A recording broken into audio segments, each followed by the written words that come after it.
Welcome back dear students. तो आज है लेक्चर नंबर 2। लेक्चर नंबर 1 में हमने इंट्रोडक्शन टू बायोलॉजिकल मॉलिक्यूल्स पढ़ा था। तो आज हम पढ़ेंगे properties of water which are favourable for life. ऐसी प्रॉपर्टीज़, पानी की ऐसी खासियतें जो लाइफ के लिए बहुत इम्पॉर्टेंट हैं या बहुत फेवरेबल हैं।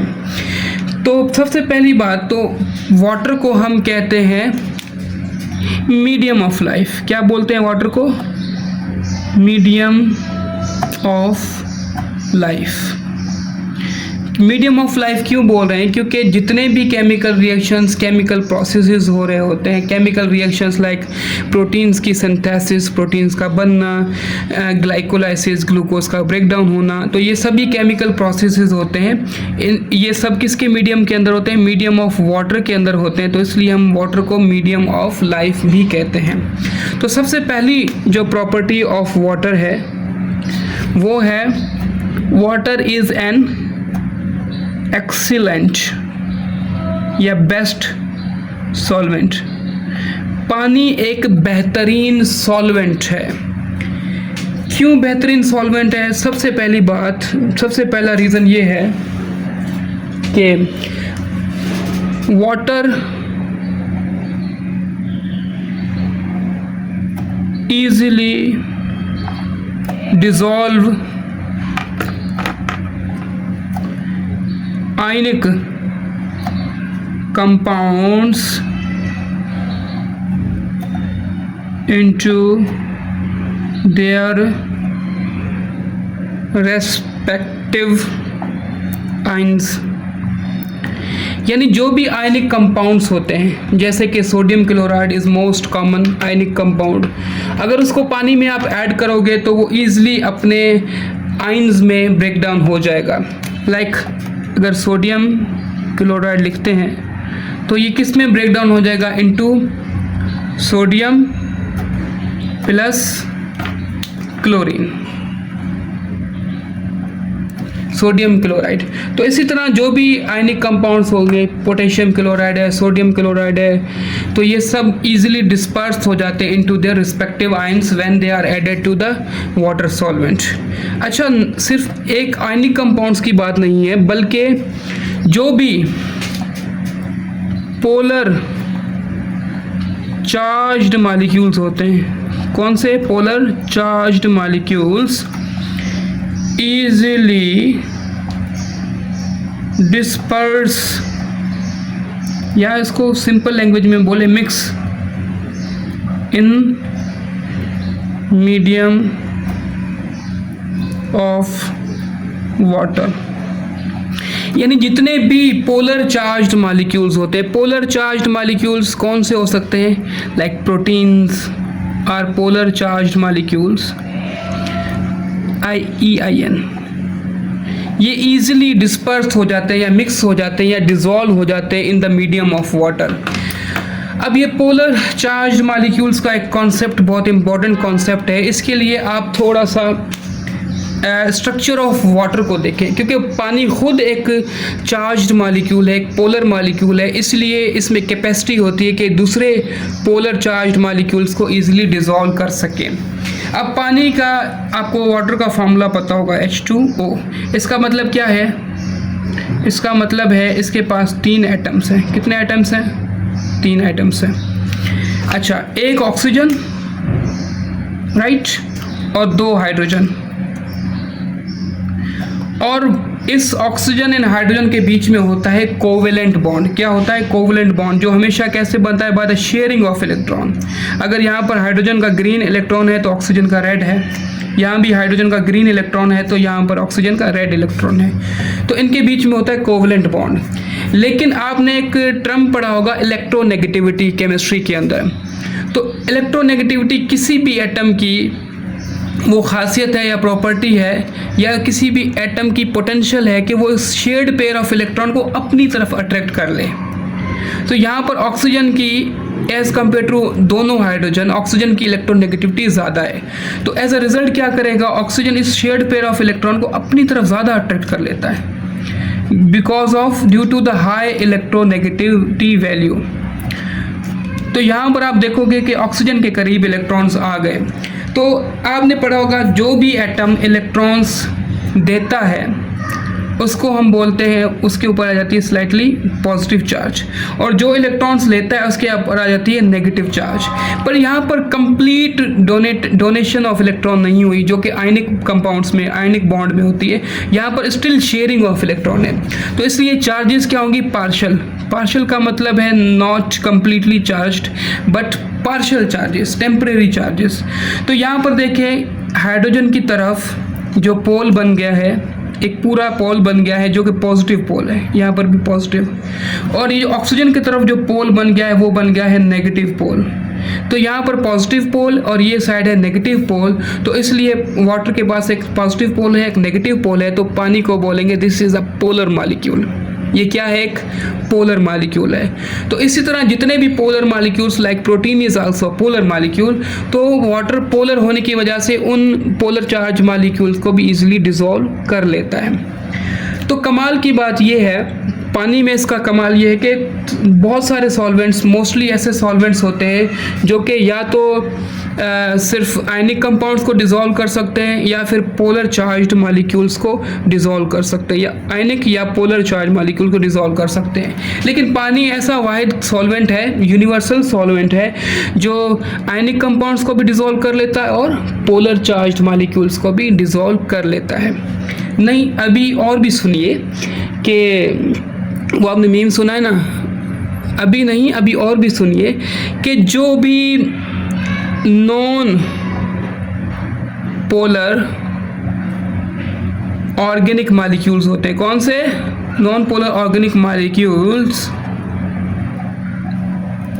डज नॉट, और molecules are not dissolved in medium of water. अब ये क्या है? देखिए, अब जो भी नॉन पोलर मॉलिक्यूल्स होते हैं वो not dissolved in medium of water, यानी पानी जो है वो नॉन पोलर ऑर्गेनिक मॉलिक्यूल्स को डिसॉल्व नहीं करता। अब इस डिसॉल्व ना करने की प्रॉपर्टी भी जो है ये भी लाइफ के लिए फेवरेबल है। कैसे? आओ मैं आपको बताता हूँ। देखो, फॉर सपोज हमें पता है कि हर एक सेल के अराउंड एक बाउंड्री होती है जिसको हम सेल मेम्ब्रेन कहते हैं। ये है सेल मेम्ब्रेन। इस सेल मेम्ब्रेन के बाहर की तरफ भी पानी है, वाटर मॉलिक्यूल्स है, वाटर मीडियम है, और अंदर की तरफ भी वाटर मॉलिक्यूल्स होते हैं। अगर ये वाटर मॉलिक्यूल्स, ये जो मेम्ब्रेन है इसकी कंपोजिशन देखो तो ये फास्फोलिपिड बाइलेयर की बनी होती है। किसकी? फास्फोलिपिड्स की। तो ये क्या है? ये लिपिड्स हैं। तो पानी अगर इस मेम्ब्रेन को ही डिसॉल्व कर ले तो इसका मतलब है इस ओवरऑल सेल का वजूद ही नहीं बचेगा, सेल की इंटीग्रिटी ही नहीं रहेगी। तो इसलिए वाटर की इस नॉन पोलर ऑर्गेनिक मॉलिक्यूल यानी फास्फोलिपिड को डिसॉल्व ना करने की प्रॉपर्टी भी लाइफ के लिए फेवरेबल है। तो यानी पानी कोई ऐसा काम करता ही नहीं है लाइफ के अंदर, लिविंग सिस्टम के अंदर, जो लाइफ को नुकसान पहुंचाए। इसलिए कहते हैं कि पानी सबसे बड़ी नेमत है। तो वो हमें एक थ्योरेटिकल पता है क्यों नेमत है, क्योंकि पानी के बगैर हम जिंदा नहीं रह सकते। लेकिन बायोलॉजिकल पर्सपेक्टिव ये है कि ये सब चीज़ें जो होती हैं, और इवन में आगे भी कुछ प्रॉपर्टीज़ 5 से 7 प्रॉपर्टीज़ पढ़ेंगे, उसमें आप देखोगे पानी हर जगह पर अपना रोल प्ले कर रहा है। इवन जहाँ पर टेम्परेचर स्टेबलाइजेशन की बात हो, जहाँ पे pH स्टेबलाइजेशन की बात हो, और यहाँ पर एक्सीलेंट सॉल्वेंट की बात हो, तो ये सब प्रॉपर्टीज़ पानी के अंदर आ जाती हैं। Now moving to the next property. Now second property है हाई हीट कैपेसिटी। कैपेसिटी हम कहते हैं बर्दाश्त को, यानी पानी के पास हीट के अगेंस्ट काफ़ी बर्दाश्त है, काफ़ी रेजिस्टेंट है। यानी वाटर एक तो जल्दी से हीट को एब्जॉर्ब नहीं करता, और अगर एब्जॉर्ब कर ले तो जल्दी से रिलीज़ नहीं करता, यानी जल्दी से ठंडा भी नहीं होता। So water is slow to absorb and release heat, यानी पानी ना तो जल्दी से हीट को एब्जॉर्ब करता है और ना तो जल्दी से हीट को रिलीज़ करता है। इसको हम हाई हीट कैपेसिटी भी कहते हैं या इसको हम specific heat capacity of water भी कह सकते हैं, दोनों एक ही बात है। अब पानी की हीट कैपेसिटी बहुत ज़्यादा है। अब हीट कैपेसिटी का मतलब ये है कि वो अमाउंट ऑफ हीट जो कि पानी के टेम्परेचर को 1 डिग्री सेंटीग्रेड इंक्रीज़ करने के लिए रिक्वायर्ड हो, उसको बोलते हैं स्पेसिफिक हीट कैपेसिटी। अब पानी की जो स्पेसिफिक हीट कैपेसिटी वो कितनी है, वो है अबाउट 4.18 जूल पर ग्राम।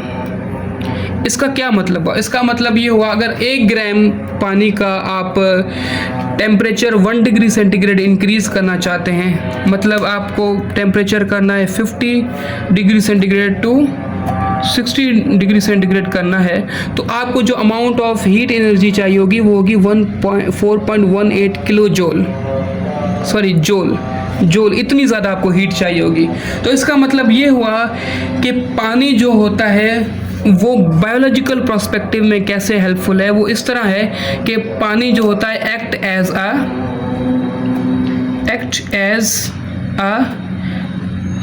टेम्परेचर स्टेबलाइजर, यानी पानी टेम्परेचर स्टेबलाइज़र के तौर पे काम कर रहा है, क्योंकि जहाँ बाहर इन्वायरमेंट में चाहे टेम्परेचर बहुत ज़्यादा या कम होता रहे, फ्लक्चुएशंस होती रहे, उतार चढ़ाव होता रहे, लेकिन उसका इफ़ेक्ट हमारी बॉडी तक बहुत कम आता है, क्योंकि हमारे पास वाटर मीडियम मौजूद है जिसके अंदर बहुत ज़्यादा कैपेसिटी है हीट के अगेंस्ट, यानी जल्दी से वो हीट को एब्जॉर्ब भी नहीं करेगा और हीट को रिलीज़ भी नहीं करेगा। और वो हीट कैपेसिटी कितनी है, वो है 4.18 जूल पर ग्राम। अगर 15 डिग्री सेंटीग्रेड से 16 डिग्री सेंटीग्रेड टेम्परेचर हमने बढ़ाना है पानी का, तो हमें ठीक ठाक उसको हीट एनर्जी देनी पड़ेगी, वरना वो टेम्परेचर को अपने चेंज नहीं करेगा। तो इसका मतलब है ये हमारी बॉडी के अंदर टेम्परेचर स्टेबलाइजेशन का काम करता है। तो ये एक ऐसी प्रॉपर्टी है पानी की जो हमें थर्मो रेगुलेशन में हेल्प करती है। थर्मो रेगुलेशन यानी मेंटेनेंस ऑफ बॉडी टेम्परेचर, ठीक है। आपने मैट्रिक में होम्योस्टेसिस पढ़ा होगा और उसमें भी एक टाइप होता है थर्मो रेगुलेशन, ठीक है। Now moving to the third property of water, that is high heat of vaporisation. High heat of vaporisation, इसका क्या मतलब है? इसका मतलब ये है कि पानी को वेपोराइज होने के लिए, एवापोरेट होने के लिए काफ़ी हीट एनर्जी चाहिए, ठीक है। या इसको दूसरी लैंग्वेज में समझें, जैसे एक्टिव का पैसिव होता है कि पानी के जो मॉलिक्यूल्स जब इन्वायरमेंट में एवापोरेट होते हैं, कन्वर्ट होते हैं from liquid to the water vapours, तो अपने साथ बहुत ज़्यादा हीट एनर्जी एब्जॉर्ब करके जाते हैं। जब हीट एनर्जी एब्जॉर्ब करके जाएंगे तो इसका मतलब ये है कि पीछे का जो पानी है उसका टेम्परेचर लो डाउन हो जाएगा। तो that is why water has evaporation of water has a cooling effect. चलो इसको हम लिखते हैं, यानी अगर हमने 1 ग्राम वाटर को हमने क्या करना है, एवापोरेट करना है। क्या करना है? एवापोरेट करना है या उसको वेपर्स में कन्वर्ट करना है, तो कितनी अमाउंट ऑफ एनर्जी या हीट अपने साथ वो कैरी करेगा वाटर? वो करेगा अबाउट 574 कैलोरीज एनर्जी। यानी अगर 1 ग्राम पानी का एवापोरेट होता है तो इतनी हीट एनर्जी अपने साथ एब्जॉर्ब करके जाएगा। तो रेस्ट ऑफ द वाटर को क्या प्रोवाइड करेगा? Provide cooling effect. Evaporation of water provide cooling effect, क्योंकि अगर हीट एब्जॉर्ब करके जा रहे हैं कुछ मॉलिक्यूल्स, तो बाकी के जो मॉलिक्यूल्स जो सिस्टम के अंदर, बॉडी के अंदर मौजूद हैं, तो उनका जो टेम्परेचर वो क्या हो जाएगा? स्लो डाउन हो जाएगा। तो इसलिए हम कहते हैं कि वेपोराइजेशन और evaporation has a cooling effect. अब इसका कुछ एग्जांपल्स लेते हैं। प्लांट्स के अंदर भी एवापोरेशन होती है और हम एनिमल्स के अंदर भी एवापोरेशन होती है। प्लांट्स के अंदर जो एवापोरेशन होती है या कूलिंग इफेक्ट वो लेते हैं with the help of process called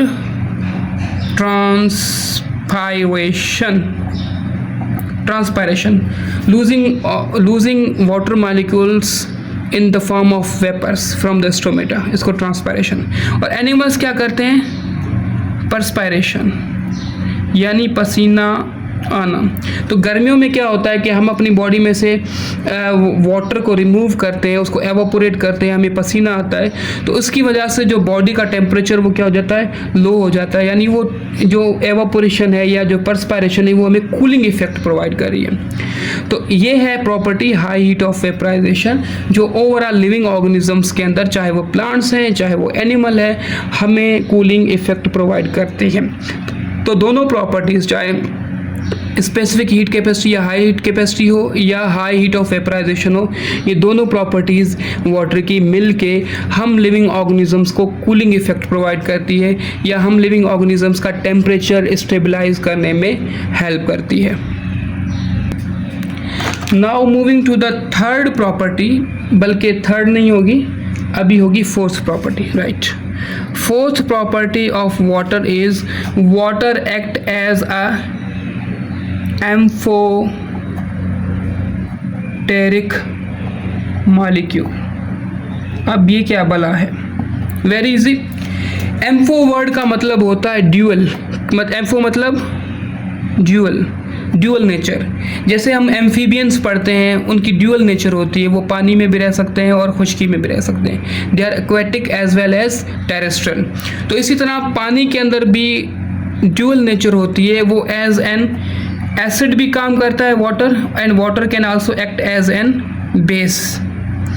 यानी आमतौर पे सब्सटेंसेस या तो एसिडिक होते हैं जैसे हाइड्रोक्लोरिक एसिड, या फिर वो बेसिक होते हैं जैसे सोडियम हाइड्रोक्साइड। लेकिन पानी ऐसा यूनिक मॉलिक्यूल है जिसके अंदर एसिडिक प्रॉपर्टीज़ भी होती हैं और बेसिक प्रॉपर्टीज़ भी होती हैं। अब रीज़न समझते हैं क्यों उनको हम इसके अंदर एसिडिक एंड बेसिक प्रॉपर्टीज़ होती हैं। पहली बात तो वाटर का जो फार्मूला है वो है H2O। अगर इस इक्वेशन को ब्रेक करें तो हाइड्रोजन एंड प्लस में हमारे पास क्या आ जाता है, हमारे पास आ जाता है OH, ठीक है। अब आपने ये ज़रूर पढ़ा होगा कि जो भी एसिडिक कंपाउंड्स होते हैं, वो क्या यील्ड करते हैं या क्या रिमूव करते हैं, वो रिमूव करते हैं हाइड्रोजन। तो जिसके पास भी हाइड्रोजन होगा या हाइड्रोजन यील्ड करेगा वो एसिड होगा, और जो भी OH यील्ड करेगा वो क्या होगा, बेस होगा। तो पानी ऐसा मॉलिक्यूल है जो H भी यील्ड कर सकता है और OH भी यील्ड कर सकता है। यील्ड का मतलब है प्रोड्यूस करना। तो पानी के अंदर ये एसिडिक प्रॉपर्टीज़ भी हो गई और बेसिक प्रॉपर्टीज़ भी हो गई। अब इसको दूसरी तरीके से समझते हैं। फॉर सपोज ये हमारे पास दो कंटेनर्स हैं। क्या हैं, दो कंटेनर्स। इन दोनों के अंदर मैंने वाटर फिल किया है, ओके। अब अगर मैं एक कंटेनर के अंदर एसिड ऐड कर रहा हूँ और दूसरे कंटेनर के अंदर बेस ऐड कर रहा हूँ, ठीक है, तो क्या होगा, जब हम एसिड ऐड करेंगे तो पानी के अंदर मौजूद OH आयन जो है वो इस एसिड के साथ रिएक्शन करके न्यूट्रलाइजेशन कर देगा। क्या कर देगा, न्यूट्रलाइजेशन, यानी वो उस एसिड के इफेक्ट को न्यूट्रलाइज कर देगा, यानी ख़त्म कर देगा।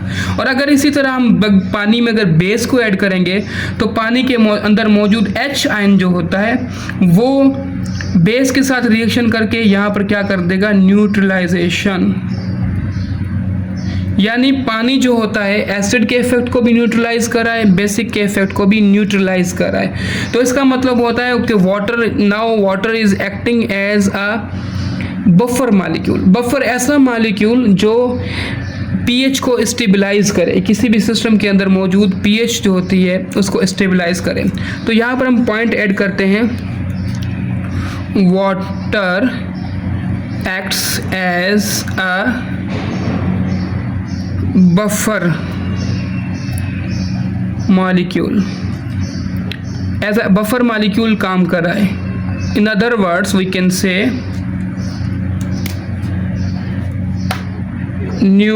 neutralize the action of acids and bases।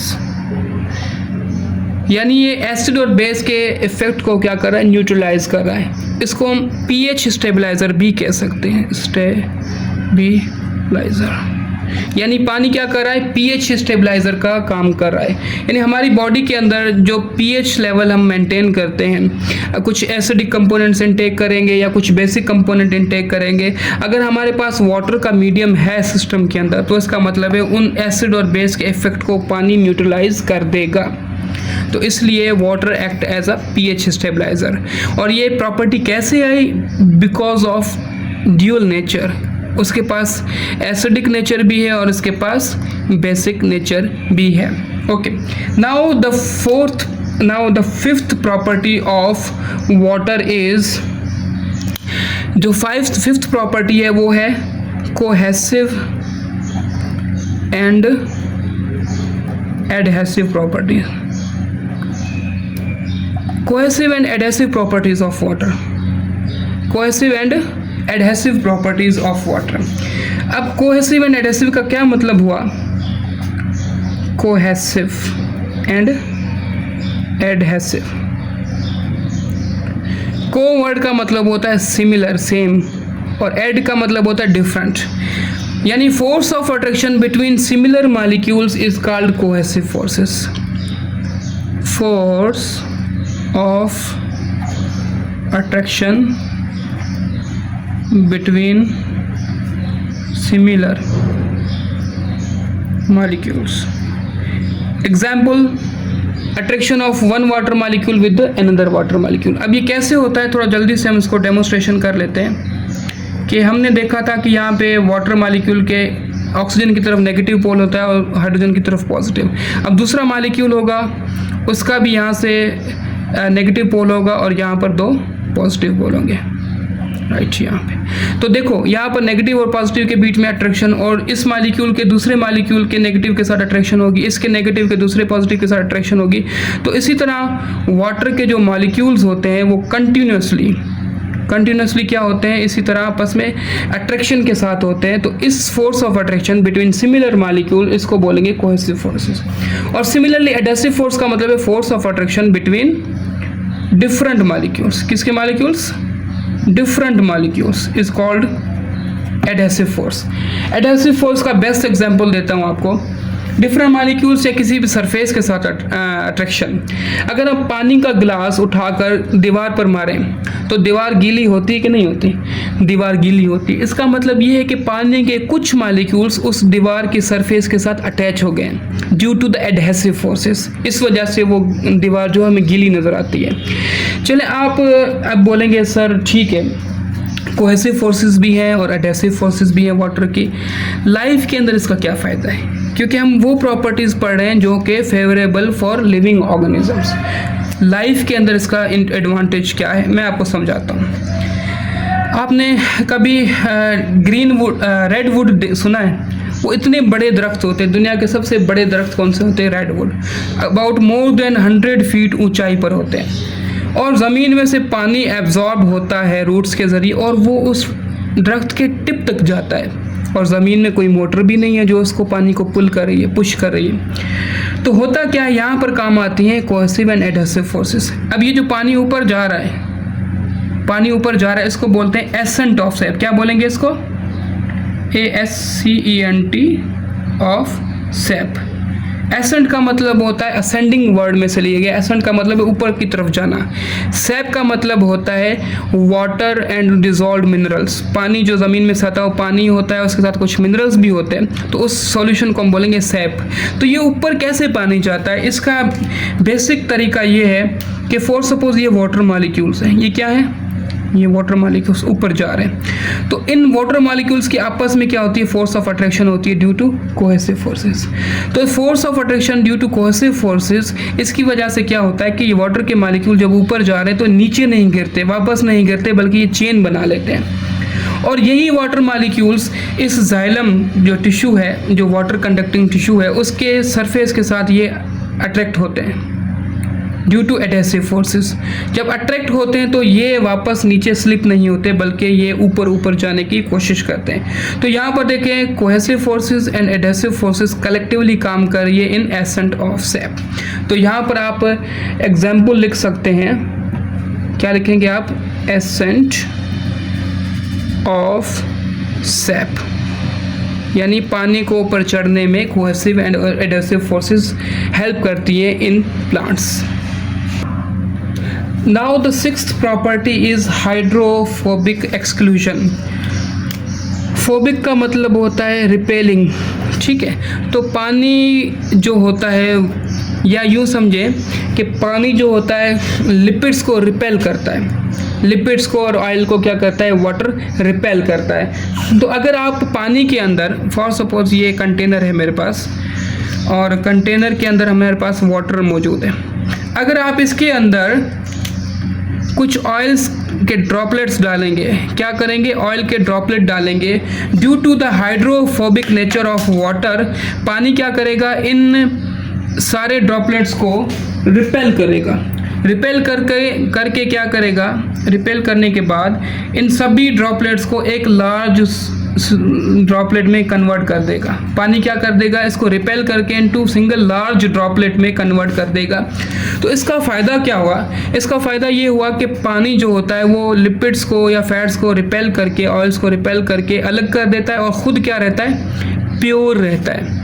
Water remains pure. तो इसको हम लिखते हैं water repels small lipid droplets and convert them in single large droplet। यानी पानी इस सारे स्मॉलर ड्रॉपलेट्स को कन्वर्ट कर देता है into the single large droplet. फ़ायदा क्या हुआ, वाटर रिमेन्स प्योर, पानी हमेशा फिर प्योर रहेगा। देखिए प्रॉब्लम ये है कि लिविंग सेल के अंदर जो वाटर मीडियम है उसके अंदर इसी तरह अगर लिपिड्स और ये ऑयल्स फ्लोट करते रहें तो इसका मतलब ये है कि उस वाटर की जो प्रॉपर्टी है, water is a medium of life, वो डिस्टर्ब होगी। क्योंकि सभी केमिकल रिएक्शंस जो भी होते हैं, चाहे वो डाइजेशन के हैं, रेस्पिरेशन के रिएक्शंस हैं, ग्लाइकोलाइसिस है, प्रोटीन सिंथेसिस है, ये सभी chemical reaction medium of water में होते हैं। और वाटर का मीडियम हमें चाहिए बिल्कुल प्योर, तो उसमें ये इम्प्योरिटीज़ नहीं चाहिए। इसलिए वाटर क्या करेगा, इस इम्प्योरिटीज़ को सेपरेट करके खुद क्या रहेगा, रिमेन प्योर। ठीक है भाई। Now the seventh and the last property is anomalous behaviour of water. Anomalous behaviour of water, anomalous का मतलब ये है, एनामिलस का मतलब है ऐसी चीज़ जो बिल्कुल अजीब हो या अनयूजुअल हो, जो आम ना हो। तो पानी क्या करता है, हमें एक बात तो पता है कि जब भी हम क्या करते हैं,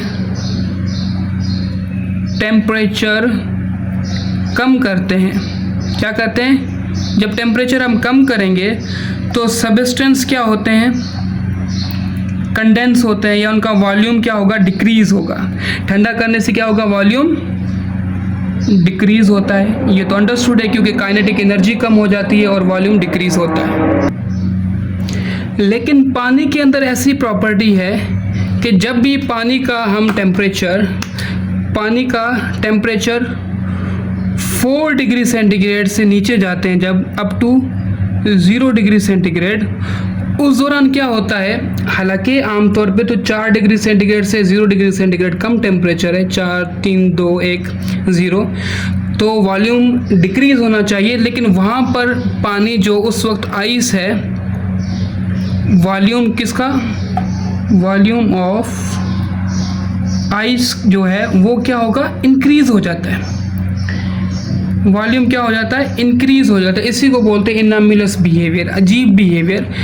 जब 4 डिग्री सेंटीग्रेड से 3, 3 से 2, 2 से 1, 1 से 0 में जाएंगे तो ऑटोमेटिकली आइस का जो है वॉल्यूम इंक्रीज़ होना शुरू हो जाएगा। जब वॉल्यूम इंक्रीज़ होगा तो डेंसिटी क्या हो जाएगी, डिक्रीज़।